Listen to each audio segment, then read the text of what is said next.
और उसको मारो चमीटा, उठा पटक करो इसकी।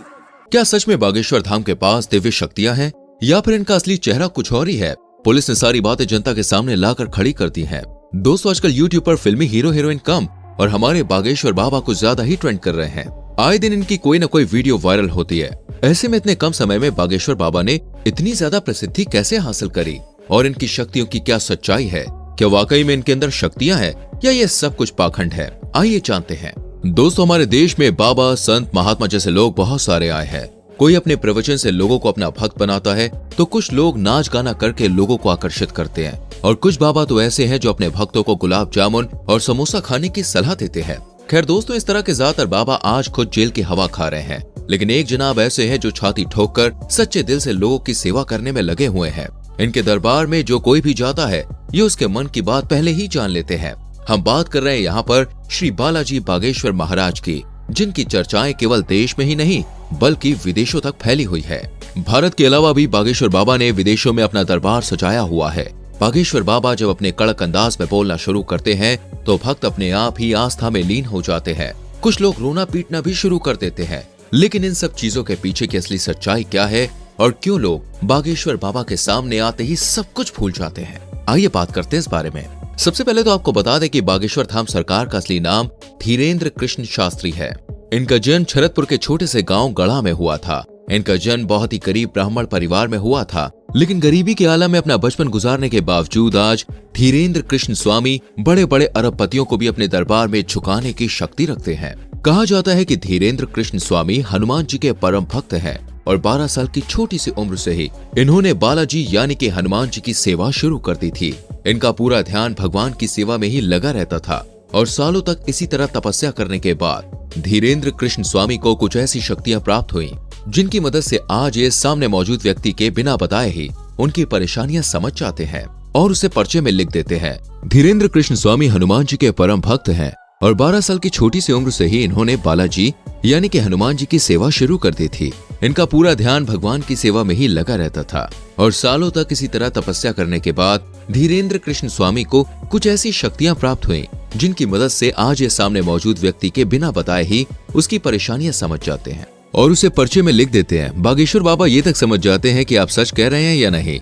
इनके द्वारा लिखा गया एक एक शब्द 100% सत्य होता है, जिसका सबसे बड़ा प्रमाण यह है कि आज तक कोई भी इन्हें झूठा साबित नहीं कर पाया है। असल में होता यह है कि जिस किसी भी शख्स की अर्जी को बालाजी सरकार स्वीकार कर लेते हैं, उस व्यक्ति को या फिर उसके परिवार के किसी भी व्यक्ति को लगातार 2 दिन सपने में बंदर नजर आते हैं।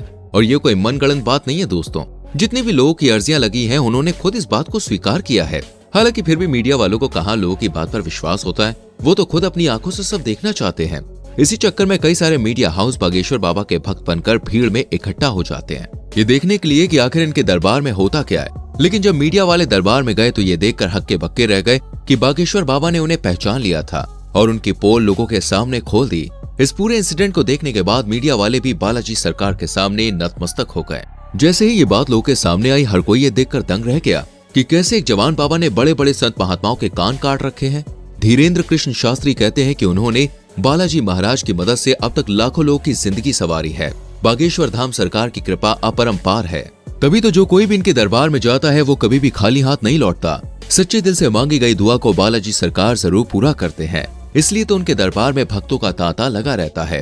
हर कोई बस एक ही मनोकामना करता है कि कैसे भी करके मेरी अर्जी लग जाए और बागेश्वर सरकार उसे खुद अपने पास बुलाए। कई महिलाएं तो इनके खूबसूरत चेहरे को देखकर मोहित हो उठती हैं। अब इनकी जगह कोई दूसरा बाबा होता तो वो इस बात का जरूर फायदा उठाता, लेकिन बागेश्वर महाराज ऐसे नहीं है। उन्होंने हजारों लोग के सामने इस तरह की महिलाओं को अपनी माता और बेटी कहकर सम्मानित किया है। वैसे तो ये अपने गांव में दरबार लगाते ही हैं, लेकिन दोस्तों उसके अलावा ये दूसरे जिलों और अन्य राज्यों में भी अपना दरबार सजाते हैं। ऐसी स्थिति में वहां भी बड़े बड़े मीडिया कर्मी और पत्रकार बागेश्वर सरकार की परीक्षा लेने की कोशिश करते हैं। ये नौजवान युवक माथे पर तिलक लगाकर आखिर लोगों को फंसा रहा है क्या, या फिर वाकई में इसके अंदर कोई दिव्य शक्तियां हैं भी, जिसकी वजह से दोस्तों एक बार तो बागेश्वर महाराज जी की तरफ से पत्रकारों को चैलेंज दिया गया, जिसमें पत्रकारों को हार का सामना करना पड़ा, क्योंकि अपने दरबार में आने वाले हर एक शख्स के मन में क्या चल रहा है उसका ज्ञान बागेश्वर सरकार को बखूबी रहता है। वैसे बहुत ही कम लोगों को धीरेन्द्र कृष्ण शास्त्री की बैक स्टोरी पता है। असल में इनके दादाजी भी बालाजी के बहुत बड़े भक्त थे और वो भी अपना दरबार सजाकर लोगों के कष्टों को दूर करते थे। हालांकि उनका दरबार छोटा होता था, लेकिन उनके अंदर मौजूद दिव्य शक्तियां काफी ज्यादा प्रबल थीं। इसलिए कोई भी उनके दरबार से निराश होकर नहीं जाता था। और वहीं से धीरेन्द्र कृष्ण शास्त्री ने भी बालाजी की तपस्या करनी शुरू की। धीरे धीरे यह हनुमान जी के परम भक्त बन गए, परंतु उनके दादाजी की मृत्यु के बाद दरबार सूना सा हो गया, जिसके बाद लोगों ने धीरेन्द्र शास्त्री से दरबार सजाने के लिए कहा। शुरुआत में उन्हें अपनी शक्तियों का ज्ञान नहीं था, इसलिए वो इस तरह की चीजें नहीं करना चाहते थे और सिर्फ बालाजी महाराज की भक्ति करना चाहते थे। लेकिन फिर जैसे जैसे धीरेन्द्र शास्त्री के अंदर की शक्तियां बढ़ने लगी, वह लोगों की मन की बातें पहचानने लगे और एक टाइम ऐसा आया जब उनके अंदर भी अपने दादाजी की तरह ही दिव्य शक्तियां आ गईं और अपनी शक्तियों की वजह से गांव में रहने वाला एक साधारण बालक आज पूरी दुनिया में बागेश्वर धाम सरकार के नाम से प्रसिद्ध है।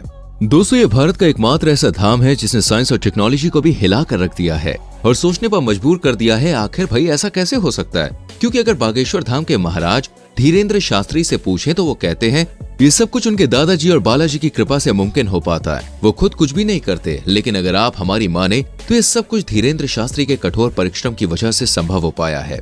12 साल की छोटी सी उम्र में जहाँ बच्चे अपना घर का पता भी नहीं बता पाते, उस उम्र में ये दिन भर हनुमान चालीसा का जाप किया करते थे और उस निरंतर जाप ने इनकी बुद्धि को इतना ज्यादा प्रबल बना दिया कि आज ये उस स्तर पर पहुंच गए हैं जहां इन्हें लोगों के मन की बात को समझने में रत्ती भर भी समय नहीं लगता और ये जो कुछ भी कह देते हैं वो पत्थर की लकीर हो जाती है, जिसका सच होना तय है। और इसके एक दो नहीं बल्कि कई सारे एग्जाम्पल्स दिए गए हैं। लेकिन दोस्त, इनके दरबार में आने वाला हर भक्त सच्चे दिल से आया हो ये जरूरी नहीं, क्योंकि कुछ लोग अपनी बुरी नीयत को पूरा करने के लिए भी भगवान का ही रास्ता चुनते हैं। और जब कोई ऐसा इंसान इनके दरबार में आता है, ये दूर से ही उसे पहचान कर उसके मन की गंदगी को लोगों के सामने साफ जाहिर करते हैं, ताकि कोई भी ईश्वर के दरबार में बुरी नीयत के साथ ना आए। बागेश्वर धाम का इतिहास दोस्तों काफी पुराना है। लोगों की मान्यताओं के अनुसार बागेश्वर धाम मंदिर चंदेल कालीन है और सन 1986 में ग्राम वासियों के द्वारा मंदिर का निर्माण कराया गया था। उसी दौरान ग्राम गढ़ा के बाबा सेतुलाल गर्ग चित्रकूट से दीक्षा लेकर अपने गांव के प्राचीन कालीन मंदिर पहुंचे। पहले तो इन्होंने राम कथा करी और फिर ये झाड़ फूक का भी काम करने लगे, जहां लोगों के अंदर मौजूद बुरी शक्तियों को अपनी एक फटकार से ये भगा देते हैं। लोगों का ऐसा कहना है कि जो कोई भी भूत प्रेत की शिकायत लेकर इनके दरबार में आता है वो हमेशा हमेशा के लिए ठीक हो जाता है। दोस्तों, हर मंगलवार को लगने वाला दिव्य दरबार सबसे ज्यादा प्रसिद्ध है, जिसमें लोग अपनी अर्जी लगाते हैं। लोग अर्जी लगाने के बाद यहाँ के टोकन्स को खरीदते हैं और फिर नारियल को लाल कपड़े में बांधकर अपनी मनोकामना पूरी करने के लिए यहाँ पर किस बार मंदिर की परिक्रमा लगाते हैं। यहाँ पर अर्जी लगाने के लिए लोगों की लाइन बहुत लंबी होती है और उसके बाद बागेश्वर धाम के दिव्य दरबार में जाकर श्री धीरेन्द्र कृष्ण महाराज के प्रवचन सुनते हैं लोग। और इसलिए चाहे पुलिस हो या फिर मीडिया, कोई भी ये नहीं कह सकता कि बागेश्वर धाम पाखंड है या फिर यहाँ पर लोग के साथ फ्रॉड होता है। लोग पूरी आस्था और विश्वास के साथ यहाँ आते हैं और खाली हाथ नहीं जाते। तो दोस्तों, आज के लिए बस इतना ही। आपका इसके बारे में क्या कहना है कमेंट करके लिख सकते हैं। वीडियो को लाइक और शेयर जरूर करें और आने वाली वीडियोस को देखने के लिए चैनल को सब्सक्राइब करके बेल आइकन प्रेस करें, जिससे आपसे कोई भी वीडियो मिस ना हो। हम मिलते हैं आपसे अगली वीडियो में। अपना बहुत ख्याल रखें। Bye bye, take care.